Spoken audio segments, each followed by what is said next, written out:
This is a lecture from OpenTuition. To benefit from the lecture, you should download the free lecture notes from opentuition.com. The aim of customer relationship management is to try to acquire new customers. And again, software and the internet can be of fantastic use in doing that. Just an internet website which is easily found by Google is one which is going to help you acquire customers.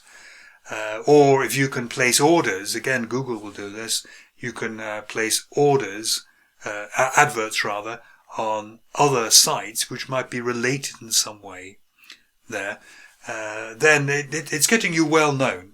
And of course, an internet presence can be had by a very small company, and it gives them a kind of global presence in many ways, so they can be found by many, many potential customers. So you try and get the customer in, you make the first order and so on, then you have to retain them. And you can retain them by maybe giving discounts, loyalty schemes are ways of retaining. You can try to involve them in the business by maybe writing reviews of how they got on with the particular product and so on. You can ask them for surveys, how well did we do in that particular delivery, is there any way we could improve and so on. And after acquisition and retention comes extension. An extension is where you try and get them to buy additional items connected with the original one there. So an obvious one is if you were to sell someone a laser printer, then the obvious extension is that you sell them the toner cartridges and maybe paper later on, so that from one purchase it branches out into a variety of purchases which you hope are going to be repeated. And again, of course, software, internet, databases and so on, fantastically useful at keeping track of what your customers are doing, what they might be interested in.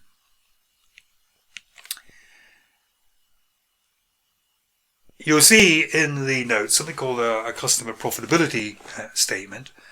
It's worked through there in detail. This is the kind of a screenshot really of the answer which is there. But a customer profitability statement it really does what it says. It wants to work out and present to you how profitable each customer is. And profitability doesn't just depend on the gross margins. It doesn't just depend on the selling price less the cost price of what you sell them. Some customers take a fantastic amount of management. So take two customers. They each buy 20,000 units a year, but one does it in 2 orders of 10,000. So that's 2 dispatches, 2 invoices and so on. Another one does it in 1,000 small orders a year. There's a fantastic difference in the profitability which is going to arise from those 2 customers. So what the customer profitability statement does, it's a bit like activity-based costing. It says, right, what costs have been caused or can be mapped to this customer on top of the gross profit, selling price less cost price of the units they buy. So here we have typical customer specific costs here. Sales visits. Some customers are very demanding. They want to see a salesperson very, very regularly. They feel almost they're being ignored if a salesperson doesn't almost call every week. Yet they might place quite small orders. Whereas other customers barely want to see a salesperson. They know what they want. They place the orders. There's very little bother in respect of kind of hand-holding by your sales representatives. The order processing. Are they lots and lots of small orders or a couple of big orders? That's going to be a big difference. Similarly, billing and collections. Often going hand in hand with the number of orders and so on there. But lots and lots of invoices, lots and lots of postings, lots and lots of chasing up of those invoices. Or is it 1 or 2 very large invoices which are much easier to process? And then by the time you take all of these other costs into account, you may come out with quite a different sort of view on what the profitability of these customers actually is. So here in this example, we had obviously customer 1 was the most profitable at the top and remains the most profitable down at the bottom. But you see there's been quite a reversal in customers X and Z here. here Z started off very, very profitable, whereas X wasn't nearly as profitable there. But by the time we take all of these costs into account, particularly these order processing and billing costs here, we find out that poor old Z here comes out a very sorry third.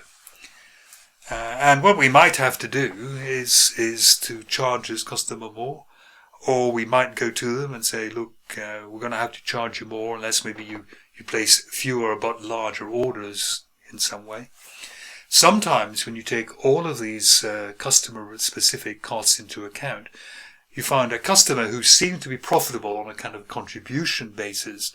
By the time you've done all the hand-holding and special visits and processing, they turn out actually to be loss-making for you.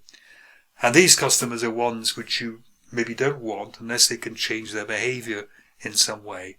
There is no point in having a customer for the sake of having a customer if you don't make a profit from them, or can't see or hope that in a relatively short time they will turn into a profitable outlet for your services. That slide shouldn't have been there. Customer portfolio analysis. Customer portfolio analysis is a marketing concept used to analyze the supplier-customer relationships in order to help managers allocate scarce resources and to ensure long-term profitability of customer relationships. So in a way, to some extent, it's going to follow on from the customer profitability analysis. We need to know who our profitable customers are. We definitely want to keep them. We definitely want to spend a lot of effort on with those people because they are profitable. But some of the other customers, they might make trivial profits for us, or relatively low profits. We're not going to send a lot of resources in their direction. And to some extent, we see this at airlines. You have people, the gold card holder, silver card holder, gold card holders in airlines. The airlines know that these are very profitable customers, making many long haul flights, very often business class and so on there. They will want to look after them. They will want to, keep them maybe by giving them points, giving them special offers, giving them, the ability to choose their seats free of charge, extra luggage free of charge, and so on there. Whereas, if you like, ordinary people, non-frequent flyers, who make occasional trips, a couple of times a year on holiday, something of that sort, we're not going to spend a huge amount of effort in going out of our way to keep these customers, perhaps, because they are only marginally profitable. I can remember once being on an aeroplane, and very unusually, I was flying business class because the economy class was full, and I was sitting down there, and the flight attendant came up and asked me to get off the plane because I shouldn't have been let on the plane. And standing at the front, there was another passenger who was quite obviously a gold card passenger. The aeroplane, the aircraft had been overbooked, as they often are, and the people they were getting rid of were the people who weren't a member of the elite card, the gold card club, and so on. Anyway, I did refuse to get off, and takeoff time came and went. And about an hour after the takeoff time, and I was clinging onto my seat, I was not going to be moved out of my seat without a considerable struggle. They eventually decided they could convert a kind of 2x2 business class configuration into a 2x3 and fit this extra person on. I'm telling you this because I still, and this happened about 25 years ago, I still as a customer feel ill done by that airline. It was obviously very stressful, and still when I'm booking, even after 25 years, and even though they are a very, by all accounts, a very good international airline, they come bottom of my list. Not that I'm going to change them from profit to loss or loss to profit anyway. So we need to find out, do we want certain customers? How much do we want them? And then maybe decide what are we going to do to keep them, or do we try to get rid of them without too much offence? The sort of things that we will be looking at in the portfolio analysis here is the type of customer relationship. So are they a regular customer? Are they an occasional customer? What do they need? What do they buy from us? What services do they need? Do they buy a product and do they always buy support? Do they just buy the product? Do they always buy the cheapest product? And so on. How do they decide when they are selecting suppliers? What is their criteria for selecting us? Is it the basis of cost per unit, or is it service, or is it quality? How important are we to the customer? What is our share of their purchases?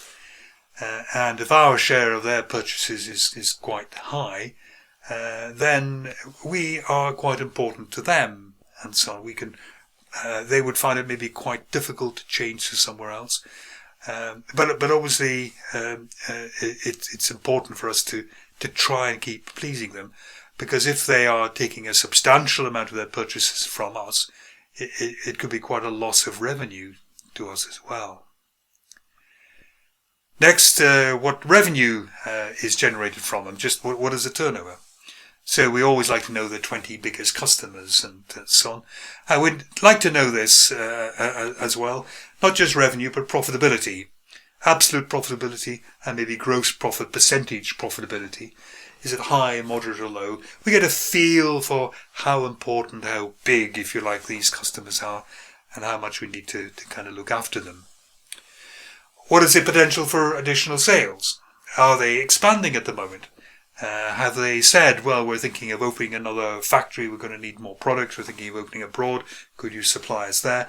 And obviously, if they have these fantastic expansion plans, it's going to elevate them in terms of their importance to us. What's our relationship with them? Do we get on well, or are they very prickly? If they're challenging, there might be more bother than they're worth. If they're always quibbling about a price, quibbling about quality when you think the quality is okay, always demanding a lot of kind of personal service, then of course the customer profitability is going down and down and down, and we might decide that they're more bother than they're worth, in fact. What are their business prospects? I've hinted in this already. Are they expanding? Are they contracting? Are they kind of static there? Of course, what's their credit risk? Do they pay us pretty quickly, or always worrying about that invoice? Is it going to be paid, or is it going to be our kind of, a major bad debt at the end of the year? So this gives us a picture, if you like, with all sorts of different facets of the customers. What do they buy from us? How important are we to them? How profitable are they to us? And so how much bother are they to us? What are they going to be like maybe in 5 years' time, and so on? Do they pay us? Are they a safe bet? And this allows us to make sense then of current customer pattern, or current customer profiles there. And from that, we can then think, well, what's the ideal customer profile? So we might decide that we don't want any customers who, order less than, an order value maybe of less than 5,000. Because an order value of less than 5,000, by the time we've handled it, isn't going to be very profitable. Or maybe we don't want a customer who doesn't buy more than $50,000 worth in a year. Because again, they're taking up quite a lot of admin time. And they're not going to be that valuable at the end of the year. What we want are the high value people who give us high profits with as little bother as possible. That's kind of the ideal kind of customer profile. We might decide that we don't want to sell to private customers at all. We only want to sell to businesses. Because businesses are more professional, they buy in bigger bulk, we can make more profit from them, and so on. Or we might decide to do it the other way, of course. We might find that selling to businesses is something we can't cope with very well because of the big volumes that are ordered at a time. We might find that businesses are more picky than private customers. We might decide to abandon business-to-business sales and just go to business-to-consumer sales. But we have we have an ideal customer portfolio, and then what we can do is we need to devise a strategy to attract the ideal portfolio of customers and in a way to repel the other ones there. So the strategy could be very targeted marketing, targeted emails. Hopefully with our customer relationship management software, we'll have gathered lots of information about customers and what they're interested in and so on. We can advertise more strongly to the ones that we want. You have to be careful about insulting the other ones. You can't just say kind of go away. Maybe just as baldly, that's not very good PR and so on. But gradually over time, we kind of orientate ourselves, make ourselves more attractive. It could be about putting our fees up. So sometimes stockbrokers only want, in some cases, or investment advisors only want to deal with people whose maybe minimum wealth is $500,000. They don't want small savers with $20,000. So by altering your fee structure, you can do that. You can say, up to $500,000, our annual charge is 1% per annum or whatever it's going to be. But if you put more than 500,000 with us, then our annual fee drops to 0.5% per annum. So you deliberately making yourself quite expensive to the customers you don't want, and making yourself very cheap and attractive to the customers that you do want. And then you execute that strategy. And then usually what happens in all of these kind of plans which you have here, you begin kind of going round it again, really. So execute the strategy, see if it actually works, and so on. See what portfolio of customers you actually end up with. See how far it is from the ideal portfolio of customers, and maybe there's going to be some more work to perform on this.